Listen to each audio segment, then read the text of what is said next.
Hello, fellow peasants. Tonight I'll be reviewing 2025's The Monkey.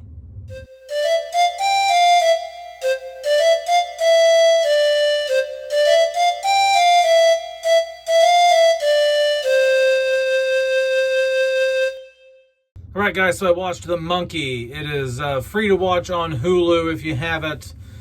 This came out this year.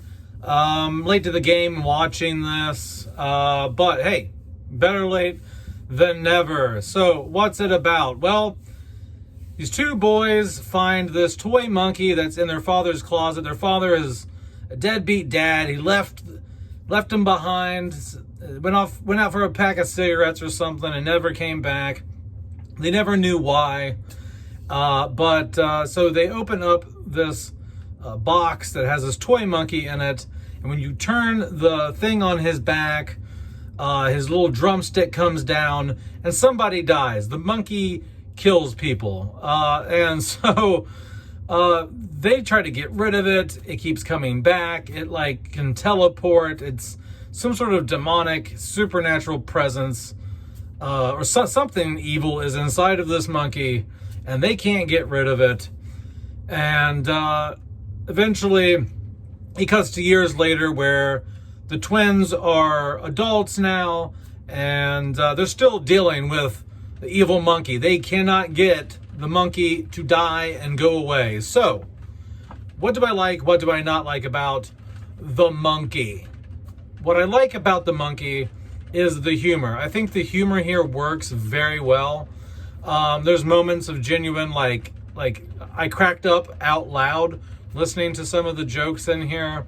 So it's a very cynical film. The humor is very dark. If you don't like dark humor, if you don't like fucked up humor, basically, you probably won't like this. But if you like comedians like George Carlin, Bill Burr,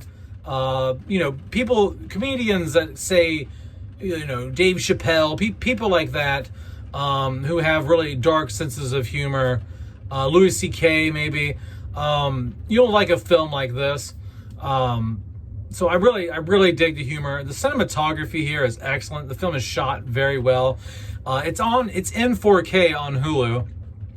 It looks like it was shot digital. It's a very clean image, very clear. The color grading here is great, is really good. There's great contrast, good warm tones here. I think it was shot wonderful. I think the camera placement looks very good here. If the film wasn't shot digital and it wasn't so clean looking, if this would have been shot on film, the camera angles are akin to something you might see in a older film, maybe from the 80s or something. And so I've never read the book. This is a Stephen King book, I think, right? Is this a book? I believe so. It says Stephen King on the poster art and the promotional stuff. So I'm guessing this is based on a novel of his. I don't know. What else do I like about this? The kills are pretty surprising. Some of the kills are gruesome. The violence in this is over the top in a lot of ways. And but it's never scary when it happens. It's always done with a comedic timing. When people die in this, it's not a slasher or something like that, where you're like, oh shit, I can't believe that happened. Well, you do say I can't believe that happened, but you're kind of laughing at it. The tone of the film is a comedy, okay? Really, at the end of the day, there's not a whole lot of that's genuinely disturbing. Everything is done in kind of a lighthearted, cynical manner, really. Probably my favorite kill in the movie, honestly, is when their aunt runs out of the house with her face on fire and goes into the mailbox. So I think that was a cool kill. The lady blowing up by the pool was a cool kill. And the kill at the very end where the semi truck drives by and just kills all the people on the bus, all the cheerleaders or whatever. That's pretty brutal. That was pretty cool. And the monkey himself. The monkey is creepy looking. I will give it that. That's a positive for the film. The monkey is pretty creepy looking. So now to my negatives, which pretty much are the length of the film. I think the length of the film is about 20 minutes too long. I think this film could have been an hour and a half, hour 40 minutes, but it's almost a 2-hour runtime. I just think that it wears out its welcome after the first 90 minutes. I don't think it needs to keep going, but it does. So I started to check out around the like hour and 20, hour and 30 minute mark. But yeah, I think a good 20 minutes could be shaved off this film, in my opinion. I also think that this probably sounds like I'm nitpicking, but it flashes back to 1999 when the twins were younger. Well, I was their age pretty much in 1999. In 1999, it did not look like the 1970s. For some reason, I don't know if anyone else caught this when they watched the film, but 1999 in this movie doesn't look a whole lot different from 2024. Like it says 1999 and then cuts to 25 years later, which would be 2024. And it pretty much looks the same. I mean, people are still driving like cars in 2024 with like wood panel on the side. Like, and their mom in the 1999 was driving a van with wood panel on cars. Like probably stopped like early 90s. That was not a typical thing to see a car with wood paneling in 1999. Okay. I understand people own cars for 9-10 years. I understand it could have been carried over from the 80s, but if you're gonna do a period piece, don't drag 80s stuff into the 90s period. So the wood panel vehicle in 1999 didn't do a whole lot for me. Some of the clothing choices were very late 80s, early 90s. And just the tone, just the general tone of it all. I mean, like 1999, I understand it was a while ago. It was 26 years ago. But 1999 in this film felt like 1975 or something. I don't know. I'm trying to think of the other negative here. I think my last negative is, I understand it's a comedy, it's a horror comedy, but you never feel like you have any stake in the story.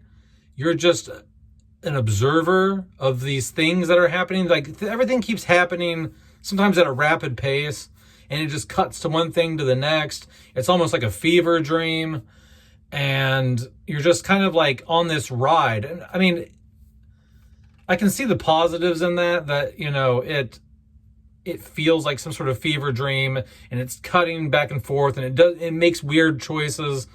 But it does it in such a way that you don't feel a whole lot of tension a whole lot of times. Like there's never really a moment that I'm scared of the monkey at all or whatever. I don't really feel any tension at any point in the film. You just feel very apathetic and passive to the whole thing. You're just an observer watching these things happen to other people. Where I like movies where I feel like I'm included in the film. I'm being attacked. I'm scared, you know. But I think the comedic aspect of it doesn't help that either. And maybe that's what they were going for. They don't want you to have a sense of dread or suspense. They solely want you to just be a spectator of what's going on with these characters. But that's about it. I will say one last positive would be that it does go in directions and it does things that you don't expect. And it's like, oh, that's cool. I've never seen that before. Didn't think it was going that way. And so that is interesting. So that is a positive. I'll give it. It takes risks and does things I've never seen before. But the tone overall really just puts you in the back seat as opposed to the front seat. And you don't really feel like you're partaking on the ride with the characters. You're just an observer, really. But yeah, anyway, guys, if I had to rate The Monkey on a 1 to 10, I would probably give The Monkey, well, let's see. Would I watch it again? I would not watch The Monkey again. So I would probably give it a 5 out of 10. Yeah. Like, it's just right in the middle there. It was fine. It was okay. You know, but I probably wouldn't watch it again. And so I think it's fine for a one-time watch or something like that, just to check it out. But it's not something I would do repeat viewings for. But that's it. Let me know in the comments below what you think about The Monkey. All right, peasants. Peace out. Bye-bye.